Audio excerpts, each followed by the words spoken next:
ब्रह्मा जी नारद जी से बात कर रहे हैं।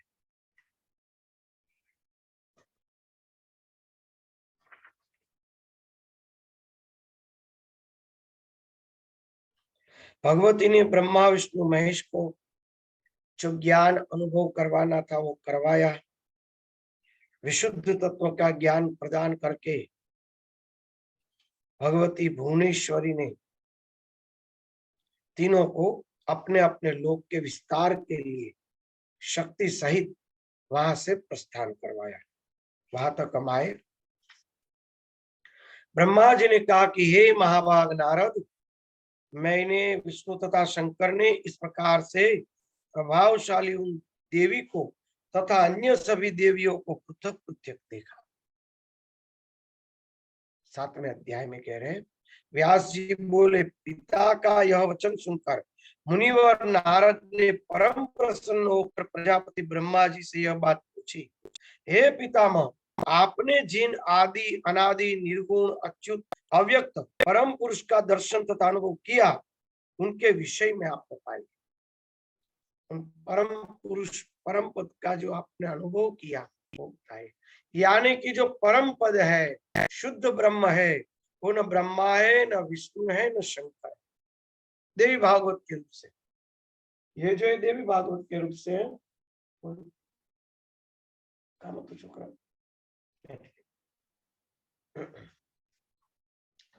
बैठ जाओ, अच्छे लोग आए हैं सब। सब इधर आ जाओ, फ्री में आ जाओ। हाल थोड़ा थोड़ा हाल। तो उन तत्व का क्या अनुभव है वो बताइए। हे पिताजी, आपने त्रिगुण संपन्ना देवी का दर्शन तो कर लिया। निर्गुण शक्ति कैसी होती है? अभी आपने जो बताया तो सगुण होते हैं, गुणात्मक था। तो निर्गुण शक्ति निर्गुण ब्रह्म क्या होता है? हे कमल उद्भव, अब आप मुझे उन शक्तियों तथा परम पुरुष का स्वरूप बताइए। कितना सुंदर बात है,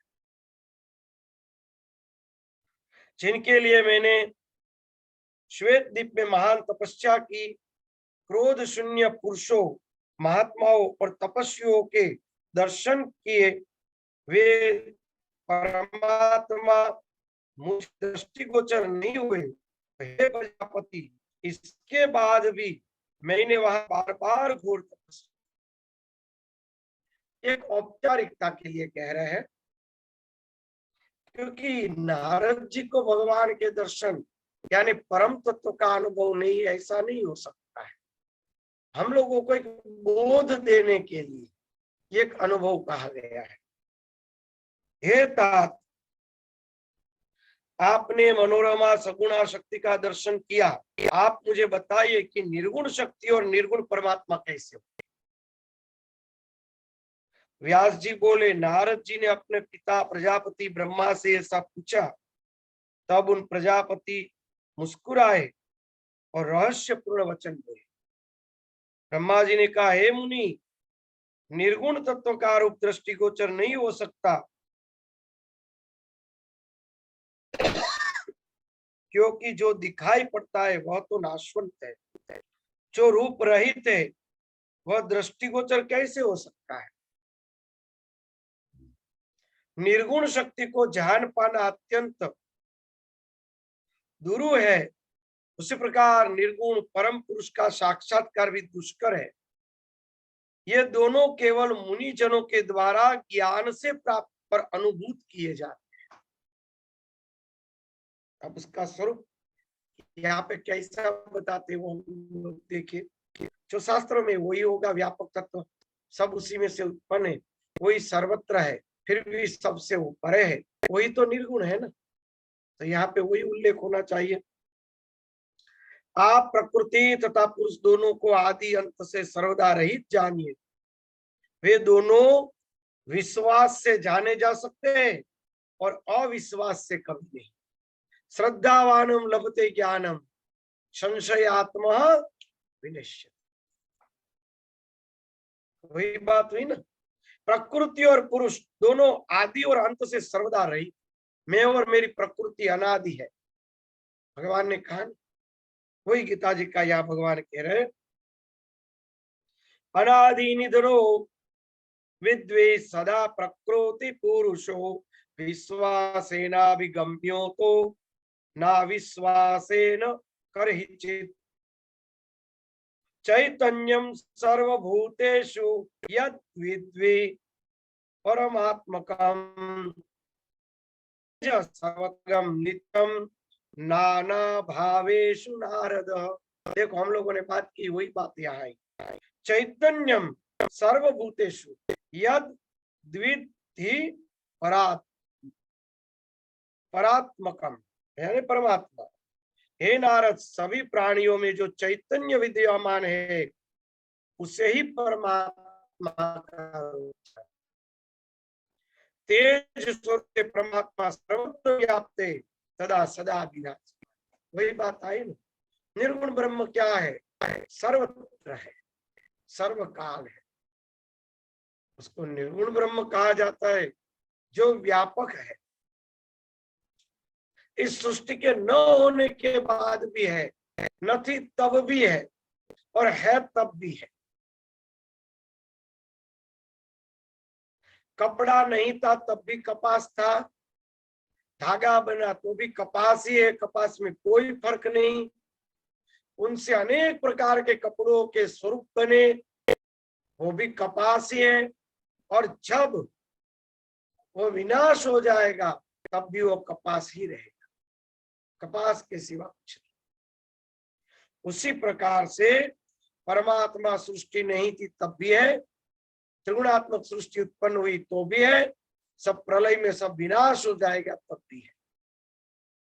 वो सदा है, सर्वदा है, सर्वत्र है, उसी को भगवान का निर्गुण रूप कहा जाता है।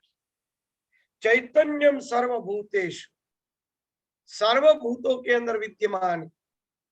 यहाँ पे ऐसा लिखा है कि प्राणियों में चैतन्य रूप विद्यमान है, तो जड़ में कौन है? हाँ माँ बोलो। एक प्रश्न पूछना है स्वामी जी। जैसे कपास है तो सब चीज में कपास है, कपास का कोई तो आकार है ना, तो व्यापक को कैसे देखेंगे? बहुत बढ़िया। देखो, अब मेरी आवाज तो बड़ा बराबर से आ रही है ना? एक आपको बात बताओ, न्याय शास्त्र में कहा है, मैं न्याय शास्त्र पढ़ा नहीं हूं, जो थोड़ा घना सुना है उस पर से कह रहा हूं। न्याय शास्त्र में ऐसा कहा है, अलग अलग प्रकार के न्याय दिए गए हैं। तो रूपक जब दिया जाता है किसी वस्तु का, तो रूपक का न्याय हमेशा एक देशीय होता है, सर्वदेशीय नहीं होता है। बराबर है? जैसे स्वामी कहेंगे, जी वो मैं समझ मुझे गई, पूरा कर लीजिए, लेकिन मुझे 1 मिनट पूरा कर लेने दीजिए, बाद में सब प्रश्न। तो एक देशीय होता है, बराबर। अब एक देशीय के अंदर जैसे हम कहेंगे कि भाई विष्णु भैया का हृदय तो समंदर जैसा विशाल है, भले हो न हो कहेंगे, तो जो तो कोई आप कहेंगे तुरंत ही प्रश्न उठाएंगे कि विष्णु भैया के हृदय में शंख मिलेंगे, तो थोड़े शंख चाहिए मुझे बड़े बड़े, तो उसके हृदय में थोड़े शंख मिलेंगे। तो भाई समंदर में तो शंख होते हैं। फिर आप फिर से प्रश्न उठाएंगे, भाई मेरी एक स्टीमर पड़ी है ऐसे ही, तो विष्णु भैया के समंदर हृदय में चला सकूं? अरे उस हृदय के रूपी समंदर में स्टीमर थोड़ी चला सकते हैं। तो आपने उसको समंदर कह दिया, तो न उसमें भर्ती ओट आ रही है, न उसमें शंख है, न वहां बीच है, न वहां पे बड़े स्टीमर चल सकती है। आप कहेंगे वहां नारियल तो नहीं उगते होंगे, वरना वो भी लेने जाए। तो दरिया होने के बावजूद भी, समंदर होने के बावजूद भी, इसमें से एक भी लक्षण विष्णु भैया के हृदय में नहीं होंगे, क्योंकि वो एक देशीय है। उसमें से कोई एक सिद्धांत के लिए उसको समंदर का उदाहरण दिया, तो कौन सा? तो विशालता। समंदर जैसा विशाल हृदय है, उसको समंदर के साथ। तो यहाँ पे मैं कपास के साथ सरकाया, तो वो मैंने एक देशीय है, वो सर्वदेशीय नहीं हो सकता है। फिर आप कहेंगे कि ये सफेद ब्रह्म है या ब्रह्म रंगीन है, क्योंकि कपास तो सफेद होता है तो ब्रह्म भी सफेद होना चाहिए, ऐसे नहीं, एक देशीय। हाँ बोलिए, आप क्या कहते थे, आप कह सकते हैं। स्वामी जी वो तो ठीक आपका टावर कुछ है, गड़बड़े, तो ले लेते हैं, कर सकते कोई भी। आपके टावर में टुकड़े पड़ रहे हैं। नहीं, परमात्मा के साथ परमात्मा के साथ वो उदाहरण नहीं ले सकते, वो तो ठीक है। लेकिन जब बोलते हैं कि जब साधना करो, ध्यान करो तो व्यापक का, तो वो कैसे किया जाता है? बढ़िया, वो बहुत सुंदर प्रश्न है, बराबर, बहुत ही बढ़िया प्रश्न है। आप आपके शरीर में कहा हो बताइए? सर्वत्र, नख से लेकर शिखा तक, हमारे सिवा कुछ नहीं। तो हमारी कोई आकृति है नहीं? आप कहेंगे कैसे नहीं? तो आप तो छोटे थे तब इतनी सी आकृति थी, वो आकृति आपकी कहाँ गई? वो आप मान रहे थे वो तो मेरी आकृति है, फिर इतनी आकृति हुई।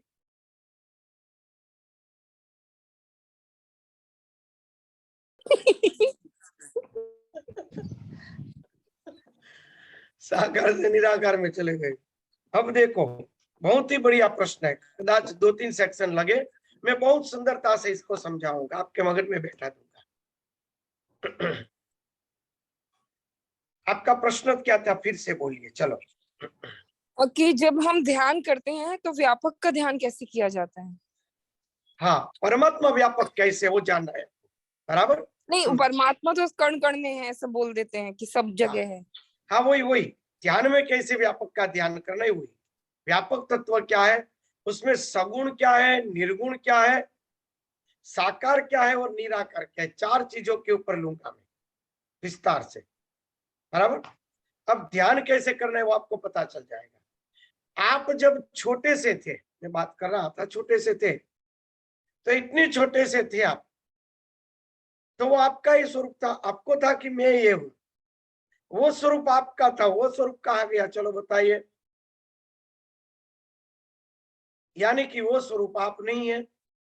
फिर इतने हुए, फिर ये बच्चों जितने हम हो गए, फिर अभी हम लोग हैं उतने बड़े हो गए, फिर और बड़े हो गए। तो हम जो बढ़ते गए, वो हमारी आकृति, वो हमारी समझ, वो अलग अलग होती गई, उन सबको हम अपना मानते गए। तो हमें इतना तो सिद्धांत स्थापित हो गया कि हम लोगों की कोई आकृति नहीं है, जब जैसी आकृति का स्वीकार करते वो हमारी। फिर स्वीकार कर लिया आपने, मन में बैठ गया, हमारी कोई आकृति नहीं है, केवल हमने इस आकृति को स्वीकारा है, हम आकृति रहित है, व्यापक है। जैसे पानी, पानी ऐसे कटोरे में भरेंगे तो कटोरी का आकार हो जाएगा, ऐसे लोटे में भरेंगे तो लोटे का आकार हो जाएगा, तपेली में भरेंगे तो तपेली आकार हो जाएगा, डाल देंगे तो बहने लगेगा, बराबर। तो पानी का कोई आकार नहीं है, जिस प्रकार के बर्तन में भरा गया वैसा आकार हो गया, बराबर। उसी प्रकार से परमात्मा का, उस तत्व का कोई आकार नहीं है। जिस प्रकार के आकृति के अंदर अहंकार उत्पन्न हो गया, उस आकृति को उन्होंने अपना मान लिया। जहां जहां पे अहंकार प्रकट हुआ, मन बुद्धि चित्त अहंकार, वहां पर उन्होंने वो अपना मान लिया। तो हमारा जो मैं हूं, ऐसा जो अनुभव है, आप है, तो आपका खुद का जो अनुभव है मैं हूं, वो तो अनुभव सबके अंदर है। वो मैं हूं अनुभव की कोई आकृति है नहीं। वो मैं की आकृति अगर बच्चा होता तो ये बड़ी आकृति कौन है, ये बड़ी आकृति है तो बूढ़ा कौन है, उसकी कोई आकृति नहीं।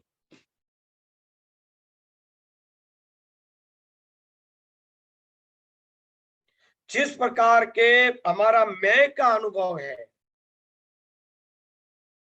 वो मैं अनुभव परमात्मा का ही स्वरूप है, मगर मलिन है, अंतःकरण वाला है।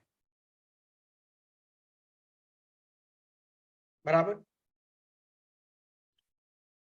तो शुद्ध को पकड़ने के लिए हमें पहले मलिन अंतःकरण वाला जो मैं है उसको पकड़ लो, क्योंकि अंत में मैं यानी कि अहम ब्रह्मास्मि, हम ही ब्रह्म स्वरूपी अनुभवी ब्रह्म का है, मगर मलिन है। मुझे एक अच्छा उदाहरण याद आया। अहमदाबाद, बंबई, बड़ी बड़ी सिटियों में, सूरत में मैंने देखा कि जैसे बड़ी मंजिलें बनाते हैं ना 10-10 माले की, वैसे 5-5 माले तक नीचे अंडरग्राउंड बनाते हैं पार्किंग। 3-4-5 माल तक मैंने देखा है पार्किंग बनाते हैं। तो पार्किंग के अंदर एक आने का रास्ता होता है, एक जाने का रास्ता होता है, ताकि एक्सीडेंट ना हो जाए। पार्किंग में गाड़ी को आपको प्रवेश करना है तो अलग रास्ता, निकालना है तो अलग रास्ता होता है। वो क्या ऐसे ढाल में जोर से ऐसे गोल ऊपर चढ़ानी पड़ती है। तो वहां पे एक आईना होता है, जैसे यहाँ ऐसे राउंड है तो वहां एक आईना होता है, वो आईना ऐसे गोल होता है। उसके कारण क्या होता है, सामने से कोई आ रहा है वो आईने में दिखेगा, और हम चढ़ रहे हैं वो उसको वहां आईने में दिखेगा, ताकि कोई एक्सीडेंट ना हो जाए। चढ़ाते समय आईने में देखेंगे कि रास्ते में कोई है तो नहीं। तो वो आईना है, वो दरवाजा नहीं है। दरवाजा तो सामने दूर है, मगर वो आईना दरवाजे में दिखाई दे रहा है, उसको दरवाजा मान के हमें गाड़ी चलानी है। अगर दरवाजे पे कोई खड़ा है या गाड़ी खड़ी है तो यहां दिखाई देगा, तो हमें यहां ब्रेक लगा देनी है। उसी प्रकार से ये मलिन मायावृत्त मैं हूं, उसके कारण, उसके आधार से हम शुद्ध ब्रह्म का अनुभव पकड़ सकते हैं। ये मलिन अहंकार है, वो शुद्ध अहंकार का बिंब, प्रतिबिंब हम मलिन अहंकार के रूप में अनुभव कर रहे हैं। जैसे मैं व्यक्ति हूं, उसी तरह मैं ब्रह्म हूं, साक्षात शुद्ध सर्वव्यापक। जैसे मैं शरीर में सर्वव्यापक हूं, वैसे अणु अणु परमाणु में मैं ही वह सर्वत्र व्यापक हूं, दूसरा कोई है ही नहीं। ऐसी भावना करके ध्यान करो तो व्यापक ब्रह्म का अनुभव है। अनुभव है यानी अनुसंधान है, उसको निधि ध्यासन कहेंगे। कोई ये न मान ले कि मैं ब्रह्मनिष्ठ हो गया, वो एक प्रकार का निधि ध्यासन। मैं शरीर में व्याप्त नहीं, मैं सर्वत्र व्याप्त हूं, ऐसी भावना करते रहो। ये मेरा होने का अनुभव जो है वही भगवान है, भगवान दूसरा कोई है ही नहीं। मैं हूं ऐसा जो अनुभव हो रहा है वो साक्षात परमात्मा है, दूसरा कोई नहीं। अपने आप को मिटा दो और उस अनुभव को भगवान में स्थापित कर दो, तो व्यापक का अनुभव है, वो परमात्मा का अनुभव है। कुछ मगज में बैठा?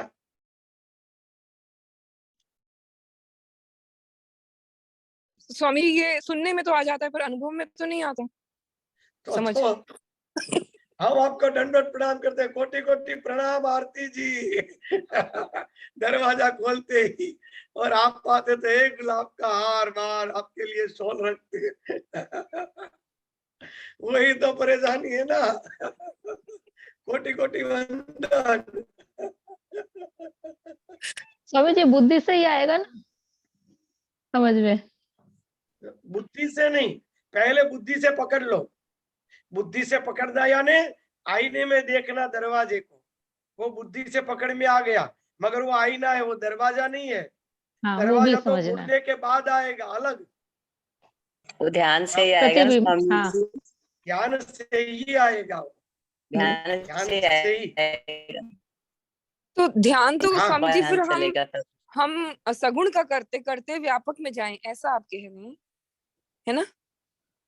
आपको जो ध्यान करना हो, मैं कुछ नहीं कहता हूँ, आपने प्रश्न पूछा, केवल उसका जवाब दे रहा हूं। मैं कोई सिद्धांत स्थापित नहीं कर रहा हूं सगुण करना या निर्गुण, ठीक। दोनों सत्य जी। है। आपने प्रश्न पूछा, उसका मैं जवाब दे रहा हूं, बस केवल उत्तर है। बाकी सगुण भी वही है, निर्गुण भी वही है। जैसे हम शरीर की आकृति में है तो हम ही है, दूसरा है ही नहीं। हाँ बोलो बोलो। तो स्वामी जी ये बात हुई कि जो व्यापक है उसमें उसको अगर हम सोचते हैं या उसका ध्यान करते हैं तो उसमें कोई दृश्य नहीं होगा, भावना होगी सिर्फ, कुछ दिखेगा भी। मतलब जैसे सगुण में तो हम कृष्ण का, गुरु का, किसी को तो ध्यान में रखते हैं ना। फिर से मैं समझा रहा हूं, चिंतन कीजिए। जैसे आपका केवल होनापन है, हूं, मैं हूं, केवल उसको पकड़ लीजिए, फिर आकृति की बात ही वहां कहाँ आई। आप निराकार है, वो मैंने साबित कर बताया कि आप निराकार है। केवल आप है, उस अनुभव को पकड़ लीजिए, वो आप नहीं, असल में परमात्मा है, ऐसी भावना कीजिए, तो वो व्यापक का अनुभव हो गया। क्योंकि आप व्यक्तित्व है, उस व्यक्तित्व को परमात्मा से विलीन करने का प्रयत्न कीजिए। जो मैंने कहा उसके ऊपर चिंतन कीजिए आप।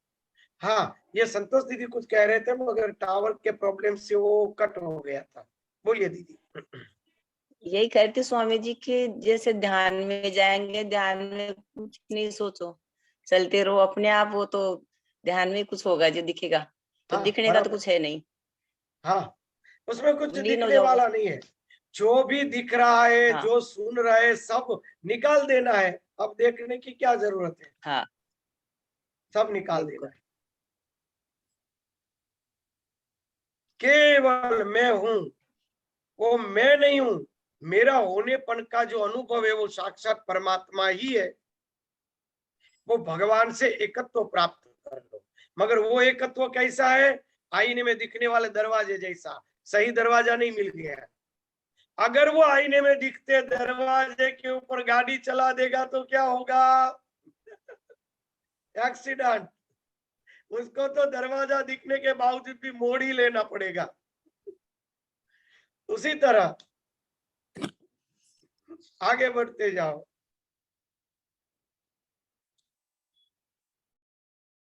अब 4 वस्तु है। आपका प्रश्न पूरा हो गया तो आगे बताओ। सगुण, निर्गुण, साकार और निराकार।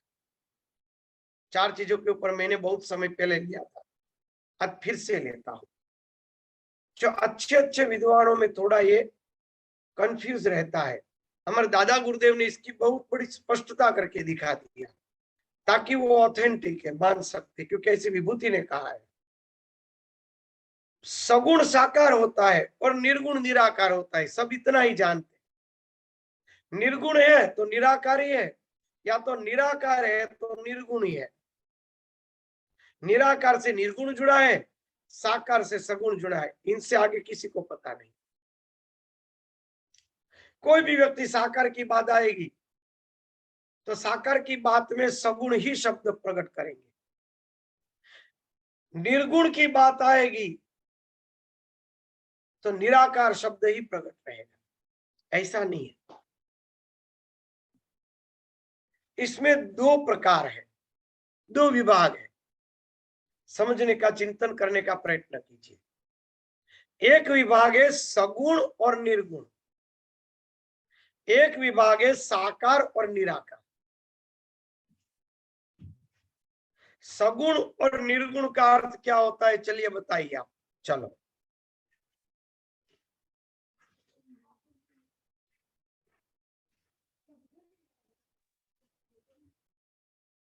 बताइए। जिसमें गुण हो वो सगुण गुणों के साथ, राइट, बहुत बढ़िया। जैसे गुण के साथ जो है वो सगुण। हाँ, और गुण रहित है वो निर्गुण, है वो बराबर। निर्गुण। हाँ, अब साकार और निराकार क्या है वो आप जी। बताइए। चलिए। जिनका आकार है, जो वो साकार, जो आकार रहित है वो निराकार। बस ओके, चलो। साकार और निराकार, जिसका आकार है वो साकार, नहीं आकार है वो निराकार, गुण सहित है वो सगुण, गुण नहीं है वो निर्गुण। अब सगुण के दो विभाग है, सुनिए, और निर्गुण के दो विभाग है। सगुण साकार और निर्गुण निराकार ऐसा ही नहीं, सगुण साकार और सगुण निराकार शब्द सोचने जैसा है। सगुण साकार, सगुण निराकार। आकाश कैसा है? निराकार। हवा कैसी है? निराकार। मन और बुद्धि कैसे है? निराकार। और उसमें गुण है या नहीं? गुण है, बुद्धि में गुण है या गुण नहीं? है। गीता जी में भगवान बोले ये सात्विकी बुद्धि है, तामसी बुद्धि है, राजसी बुद्धि, बुद्धि में गुण है, फिर भी गुण उसका है, कोई आकार है? नहीं आकार नहीं है। तो यानी कि बुद्धि सगुण निराकार हुई या नहीं हुई? जी, यानी कि सगुण निराकार है या नहीं है? है। है। सगुण साकार तो पता है, इसलिए मैं उसके बारे में कोई डिस्कस नहीं कर रहा हूँ, वो चर्चा का विषय यहाँ नहीं रखते समय प्रमाण, बरोबर। पर सगुण निराकार है वो साबित हो गया। जी। सगुण साकार, सगुण निराकार। अब हम ध्यान कर रहे हैं, मैं व्याप्त हूं ऐसा अनुभव हुआ, मगर आपके गुण नष्ट नहीं हुए, आप गुणात्मक है, सत्व रज और तम के अंदर अभी भटक रहे हैं, तो वो आपका व्यापक का अनुभव सगुण निराकार है। वो आपको वो अनुभव आपका किसी काम का नहीं। जैसे कोई व्यक्ति कहेगा भगवान के साकार रूप का अनुभव किसी काम का नहीं, तो मैं कहता हूं कि सगुण निराकार अनुभव है ना, वो भी किसी काम का नहीं। चिंतन करो। आपने आपके क्योंकि अंदर गुण में गुणों तो का नाश भड़क नहीं हुआ, आपके अंदर गुणों का नाश नहीं हुआ। आप रजोगुणी है, सत्वगुणी या तमोगुणी है, और आपने भगवान के साकार दर्शन किए तो वो भी आपके लिए निष्फल है, और आपने व्यापक का अनुभव किया तो भी निष्फल है, क्योंकि आप में अभी गुणी शांत नहीं हुए। ये सृष्टि का कारण तो गुण है, वो अनुभव आपका किस काम का? बराबर। अब दूसरा सब्जेक्ट लेते हैं, निर्गुण साकार और निर्गुण निराकार। सगुण साकार, सगुण निराकार वैसे ही है। आप कहेंगे कि निर्गुण साकार कैसे हो सकता है? प्रश्न उठेगा ना आपका, निर्गुण साकार, सगुण साकार, सगुण निराकार, निर्गुण साकार, निर्गुण निराकार। अब आपको कहूं, आप कोई भी शास्त्र ले लो, परमात्मा में क्या कभी गुण है? नहीं। तो फिर सगुण साकार शब्द उसके साथ क्यों लगाया गया? उसका अर्थ है हमारे अंदर गुण है और भगवान का दर्शन होता है तो हम सगुण है, भगवान साकार है। हमारे अंदर गुण है, उसका निराकार दर्शन हुआ तो हमारे अंदर गुण होने के कारण वो सगुण निराकार है। पर हम ही गुण रहित हो गए और भगवान के साकार स्वरूप के साथ लीला कर रहे तो निर्गुण साकार, क्योंकि गुण हमारे अंदर है, भगवान के अंदर नहीं। हम गुणातीत हुए, हम निर्गुण हो गए और भगवान के साकार स्वरूप से लीला कर रहे तो निर्गुण साकार है। और हमारे अगर गुणातीत अवस्था में हम व्यापक का अनुभव कर रहे हैं तो निर्गुण निराकार है।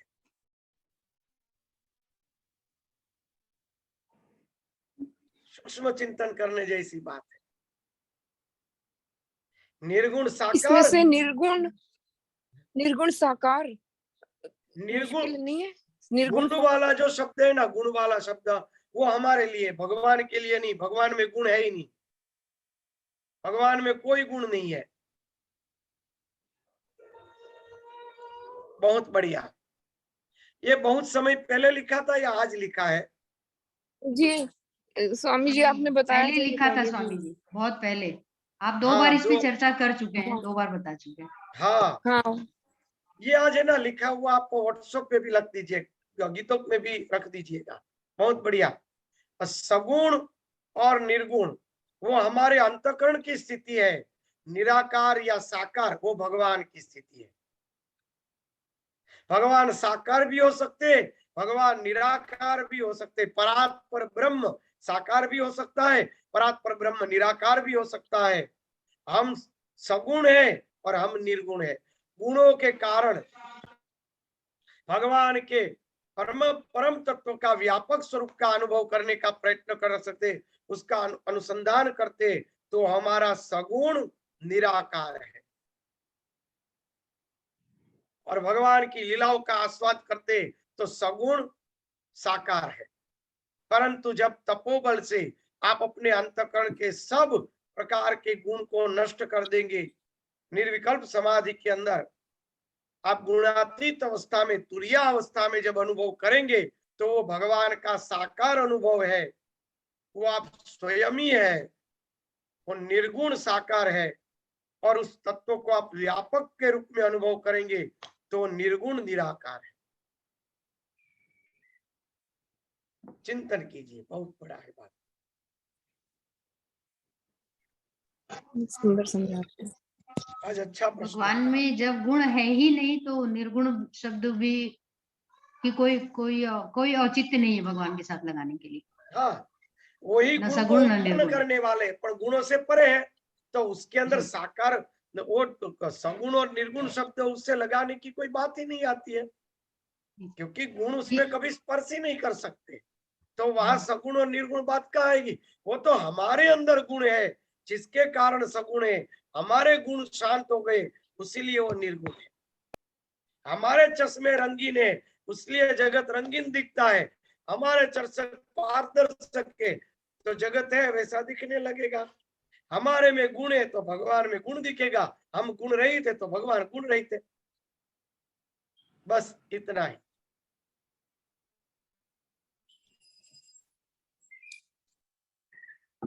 बहुत सुंदर बताते हो स्वामी जी आप। 12 स्वामी नंबर जी, का मंत्र आएगा। हाँ? सगुण साकार में जैसे हम गुण सहित और भगवान सगुण साकार में ये हुआ, और निर्गुण निराकार में क्या कहेंगे? हम गुण रहित। निर्गुण गुण रहित है और भगवान व्यापक है।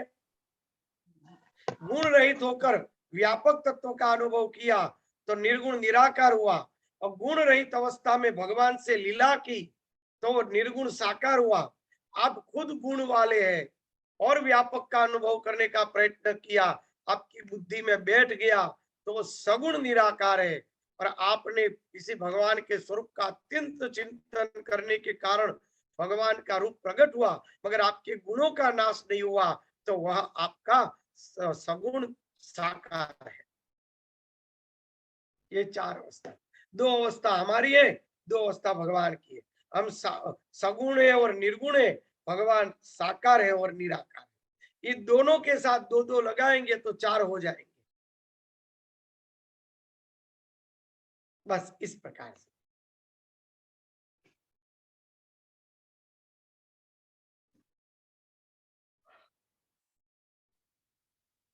हम लोग स्वामी जी 12वें हम बार बार पूछते हैं आपसे, फिर थोड़े थोड़े महीनों के बाद, साल के बाद क्वेश्चन। अच्छी बात है ना, मैं मुख पाठ करके बोल रहा हूँ या पढ़ पढ़ के बोल रहा हूँ, आपको पता तो चलता रहेगा। हम कितने बुद्धू है वो बल्कि पकड़ में आ आपको जाएंगे। हम कितने मंद बुद्धि है, हम कितने मूड बुद्धि है वो पता चलता है आपको। नहीं नहीं, बस ऐसे ही धीमे धीमे धीमे धीमे दृढ़ होता जाएगा। उपासना कम है ना, इसलिए दृढ़ता नहीं है। उपासना दृढ़ हो जाएगी तो याद करना नहीं पड़ेगा, अपने आप रह जाएगा, अपने आप पता चल जाएगा। अगर 1.5 लाख रुपया हमने कबाट में कहीं रखा है तो 1 बरस के बाद भी पता होगा ही कि वो 1.5 लाख कहाँ रखा है। वो भूलते नहीं है, क्योंकि उसमें प्रेम है। उसी प्रकार से भगवान में जब प्रेम हो जाएगा ना, फिर नहीं भूलेंगे, वरना हर महीने हिसाब करवाते रहेंगे हमसे। बढ़िया, पूछते रहिए, हमें आनंद आता है पूछने से, कहीं ना कहीं और सत्संग अच्छा निकलता रहेगा। मंत्र है 11वां और 12वां, वहां तक हम लोग आए हैं।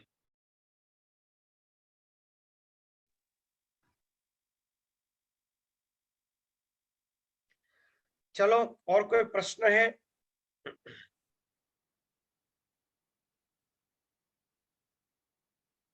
नहीं स्वामी जी, आज अच्छा समझ में आया, आज पक्का हो गया साकार कल निराकार इसी के बारे में आप लोग चिंतन कीजिएगा।